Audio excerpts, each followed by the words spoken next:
Graça e paz, família, graça e paz, meu amigo, graça e paz, meu amado irmão. Vamos dar continuidade à nossa caminhada diária de meditação e reflexão na palavra do Senhor. O nosso objetivo é fortalecer o nosso relacionamento, criar uma intimidade com o Senhor, deixarmos de sermos criaturas ou mesmo sermos apenas servos e mergulharmos, sermos inseridos no núcleo que chamamos de família de Cristo, ou seja, sermos filhos de Cristo. Essa é a ideia. E isso se dá não exatamente por leitura, não se dá exatamente por estarmos reservando momentos diários, tá? Isso se dá necessariamente pela aceitação de Jesus Cristo como nosso Senhor e Salvador, ou seja, Cristo passa a ser verdadeiramente o Senhor das nossas vidas, né? E isso é a aceitação, é o reconhecimento dos nossos pecados, nosso arrependimento em relação à nossa vida pecaminosa, nossa vida imperfeita, né? Nossa vida imperfeita diante do Senhor, e para que a gente possa buscar santidade. Aí sim, aí esse mergulhar, esse meditar, essas ações que a gente vai fazendo diariamente, esse reservar momentos ou viver os momentos, agora mergulhados nas coisas de Deus, buscando o aprendizado, aí sim passa a fazer todo sentido para alguém que é da casa de Deus, né? Faz parte da sua família. E a nossa meditação de hoje vai estar no livro de Juízes, novamente, capítulo 8. E só para a gente marcar o espaço temporal, o momento temporal, hoje é dia 18 de setembro de 2024. Então vamos aqui retomar Juízes capítulo 8. Capítulo 8, e eu tomei o versículo 7, que diz assim: Então disse Gideão: Pois quando o Senhor der na minha mão a Zeba e a Salmuna, trilharei a vossa carne com os espinhos do deserto e com os abrolhos. Nós temos aqui uma passagem que Gideão está se referindo, né? Ao povo aos príncipes de Sucote, da mesma forma como ele vai se referir aos príncipes de Penuel. A situação é interessante, que Gideão ele começa a receber negativas de apoio em relação à sua empreitada, em relação à sua missão. Se a gente parar para imaginar, seria como se você agora quisesse trabalhar na obra do Senhor e cada irmão de caminhada, cada irmão ou cada pessoa que se diz também servo de Deus, filho de Deus, que ama a palavra do Senhor, na hora que você fosse apresentar o teu propósito, a tua missão, vamos tomar como exemplo os evangelistas, e na sua caminhada, os irmãos que deveriam lhe apoiar, a partir de agora, virasse as costas. Virasse, não desse apoio, não desse, por exemplo, o suporte, como a palavra do Senhor diz assim, que devemos suportáveis uns aos outros, né? Suportáveis uns aos outros, num aspecto bem geral, um aspecto tanto de suportar no sentido de não deixar com que fúria, não deixar com que discórdias cresçam, né? Que mansidão, com relacionamento, com amizade possa se perseverar, quanto ao suporte propriamente, principalmente do versículo, suporte material, né? Apoio financeiro, apoio material, essas coisas que a gente necessita para cumprir certas tarefas nossas no dia a dia. E aqui, então, e a partir desse momento, esses evangelistas tivessem, por exemplo, no seu coração um sentimento de irem cumprir suas tarefas e depois se sentissem no direito de vir se vingar desses irmãos nas primeiras oportunidades que tivessem. Semelhantemente é isso que Gideão começa a fazer aqui. E aí, o interessante é que, dentro da leitura daquilo que a gente começa a olhar a história de Gideão, que ele foi escolhido, que o anjo do Senhor vai lá largar, o separa, o próprio Senhor faz a prova material para ele, a prova física de que ele tinha sido escolhido, que o Senhor dá para ele a certeza que está com ele, que ele é varão valoroso realmente, que o Senhor consegue observar ali naquele exército, ou seja, faz com que ele convença, que a Bíblia não estabelece como, mas faz com que ele convença, com que ele sensibilize, com que ele motive, com que ele agrupe pessoas, já que tem mais de 30 mil homens com Gideão ali, com 32 mil homens, para ser mais exato, ali agrupados, prontos para ir para a guerra, e o Senhor os separa da forma como o Senhor entendeu, de forma perfeita, né? O Senhor que compreende o coração de cada um, o propósito de cada um, e que separa uma missão para cada um, separa de 32 mil homens para 300 homens, ou seja, menos de 1% da quantidade de pessoas, para mostrar para Gideão que o Senhor estava com ele e que ele iria cumprir, iria sair vitorioso. E assim está sendo feito. O problema é que no início desse capítulo, quando ele está fazendo todo esse processo, depois que ele começa a buscar o apoio das tribos, né? Algumas tribos, uma delas, que é a tribo de Efraim, se sente, quando leva a cabeça dos dois príncipes, Oreb e Zebe, a Gideão, eles têm um desentendimento em que a tribo começa a se sentir menosprezada e diz assim: como tu sai, Gideão, para lutar em combate e nos afasta?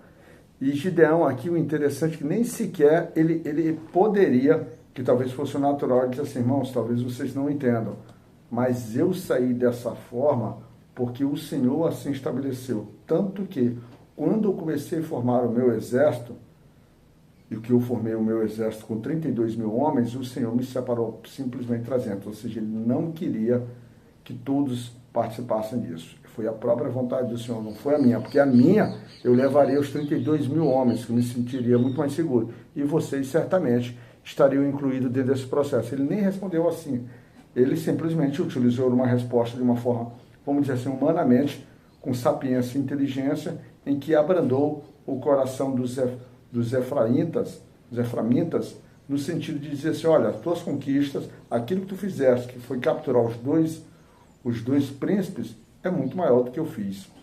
É muito maior do que eu fiz. Então, os meus feitos, os feitos da minha família, os feitos da casa do meu pai, que é a Abiesa, né? Ou seja, qualquer um abiesrita tenha feito, é muito pequeno diante daquilo que vocês efetivamente fazem. E aí, abranda o coração, trazendo até um princípio daquilo de provérbio, né? Que a palavra branda, vamos dizer assim, ele suscita, ele controla o furor, ele faz com que as pessoas que estão agitadas, zangadas, iradas, elas acabem se acalmando. Dá um princípio, parece ser inteligente. E o interessante desse processo é que Gideão parece nesse mesmo mote, quando faz todo o processo, captura Salmona, captura tal, mas aí ele lembra da promessa que ele fez, tanto para Sucote quanto para Penuel. Ele vai lá e praticamente mata as pessoas. Ele faz, como está dito aqui, derruba as torres de Penuel, ou seja, ele agride, ele ataca essas pessoas pelo princípio de que ele prometeu por um processo de vingança.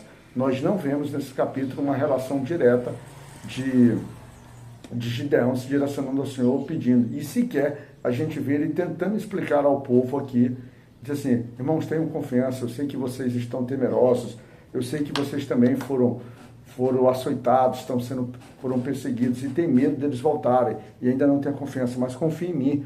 Como prova, eu tinha 300 homens contra 100 mil. Será se isso não é uma prova que o Senhor está conosco? Ele não faz isso. Gideão não faz isso. Gideão simplesmente age e volta com seu processo de vingança, acredito, dentro daquilo que a gente consegue ler no texto, um processo de vingança pessoal. E aí a gente tem que tomar cuidado sobre os nossos processos das nossas vidas, como a gente se relaciona, principalmente quando nós recebemos nãos na nossa caminhada. Não dos pais, não da namorada, não da esposa, não da noiva, não do amigo, não do trabalho. E quanto ao não do amigo, eu tenho uma história do meu passado, do tempo que eu vivia como ímpio. Um amigo meu me propôs, um irmão lá de Porto Velho, me propôs uma situação que envolvia dinheiro, uma jogada ali com cheque, não uma jogada legal, uma jogada até positiva, mas dentro dos meus princípios, como eu encarava a vida, eu não via como adequado.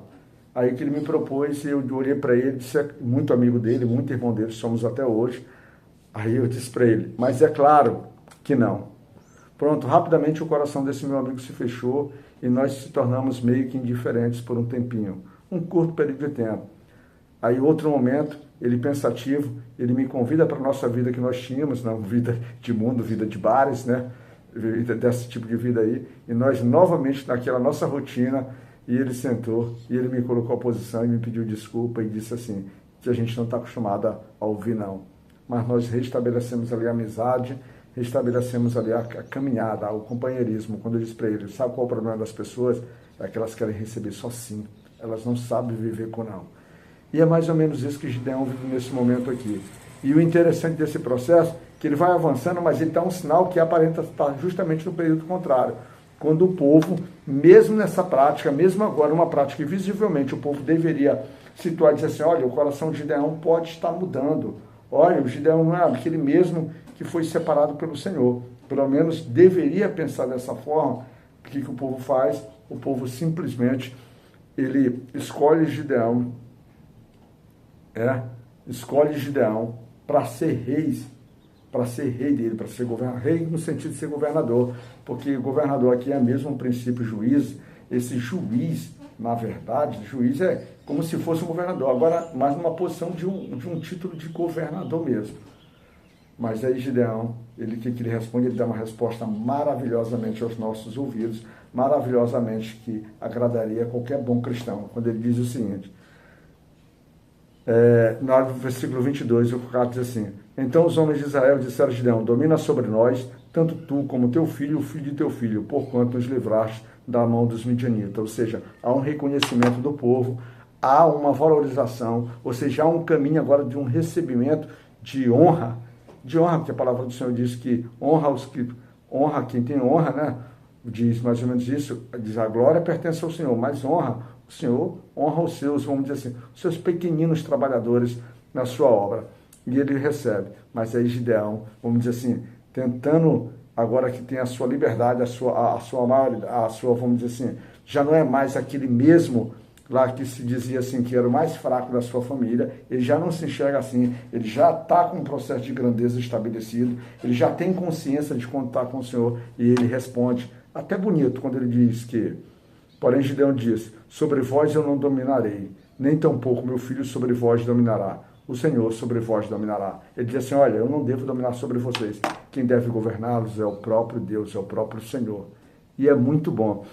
E aí, deixa esse aspecto interessante, mas o problema é que ele diz assim, poxa, mas já que vocês querem tanto me agradar, me deem presentes, me deem ouros, me deem não sei o quê. E o povo, de todo o coração, o povo vai, ele diz assim, eu quero presentes, vamos dizer assim, Gideão era uma família, segundo o relato bíblico, uma família fraca lá. Agora torna-se uma família economicamente ativa, importante, porque ele pede ouros, né? Ele pede os despojos. Isso era natural quando você ia para as guerras. Aí ele diz o seguinte, e no 25 disseram eles, de boamente os daremos, e estenderam uma capa, e cada um deles deitou ali um pendente dos seus despojos. Ou seja, ele sai com 20 a 25 quilos de ouro ali, no total, que a Bíblia trata como 700 ciclos de ouro. Fora outras coisas ali que ele recebeu. Mas o que Gideão faz? Gideão que está com o coração envaidecido, um coração agora de alguém importante, ele manda fazer um éfode. Um éfode é aquilo que nós chamamos de manta sacerdotal, que era, em tese, uma roupa que era dentro da cultura deles, dentro dos ensinamentos, dentro daquilo que os livros de Levítico, né? Levítico e Êxodo e Números ali trazem, era roupa exclusivamente usada pelos sacerdotes e tal. E aí, sabe o que acontece que Gideão faz com essa atitude? Ele faz com que o povo, que era um povo que já vivia em rebeldia e estava sendo aprisionado por essas suas rebeldias, agora incline novamente agora com alguém que está liderando eles, alguém que está libertando eles, mas já começa a se inclinar novamente, porque lá no versículo 27 diz assim, fez Gideão, disse um éfode, e pô-lo na sua cidade em Ofra, e todo Israel se prostituiu ali após ele, e foi por tropeço a Gideão e a sua casa.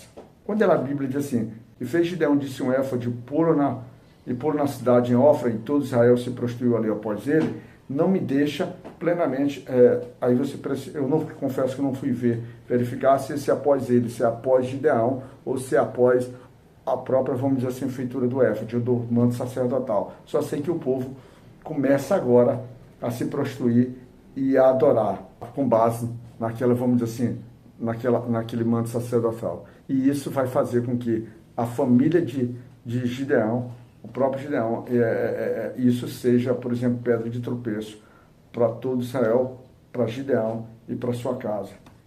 Em resumo, aí Gideão morre, Israel fica em paz durante 40 anos, mas isso não quer dizer que necessariamente eles não tenham ali já fazendo o processo de adoração, já com Gideão vivo, com o juiz reinando, né? Com o juiz exercendo essa sua autoridade, mas aí ele vai e faz o seguinte: ele tem um filho, ele tem vários filhos, 70 filhos, mostrando já com várias mulheres, mas aí vai surgir. Por que tem a questão do tropeço?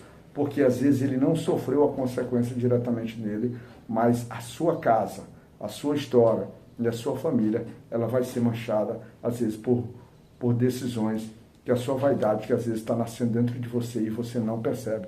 Então, irmão, com mensagem final eu digo, toma cuidado, quando você estiver cumprindo, mesmo que seja obra do Senhor, mesmo que seja determinações e desígnios de Deus, toma cuidado com o teu coração, toma cuidado com a vaidade, toma cuidado com o princípio da humildade que você vai perdendo. Você sim é poderoso, é valoroso, você é alguém que o Senhor quer te usar na sua potencialidade, na sua totalidade, e isso com certeza vai te trazer grandeza, vai te fazer você se destacar em relação a outras pessoas que estão distantes do Senhor, que não estão recebendo glória e poder do Senhor. Mas toma cuidado para que você não saiba lidar com isso e reconhecer que aquilo de fato é presente do Pai e deve ser utilizado. Tudo que você recebe deve ser utilizado para a honra, para glorificar o Pai e para trazer bênçãos na vida das pessoas e transformar as vidas das pessoas, assim como aquilo já transforma a tua vida. Tá certo? Não te afasta do Senhor com as bênçãos que Ele te dá. Não te afasta porque a tua perversidade, porque o teu lado humano vai sobressair, esquecendo da tua espiritualidade com teu Pai, com aquilo que é divino e que agrada a Deus, tá bom? Fica na graça do Senhor, fica na glória, na proteção, tu e tua casa, e que vocês possam prosperar muito diante do Senhor, eles possam ser abençoados e que a misericórdia nunca falte do Pai em relação a ti, meu irmão, tá bom?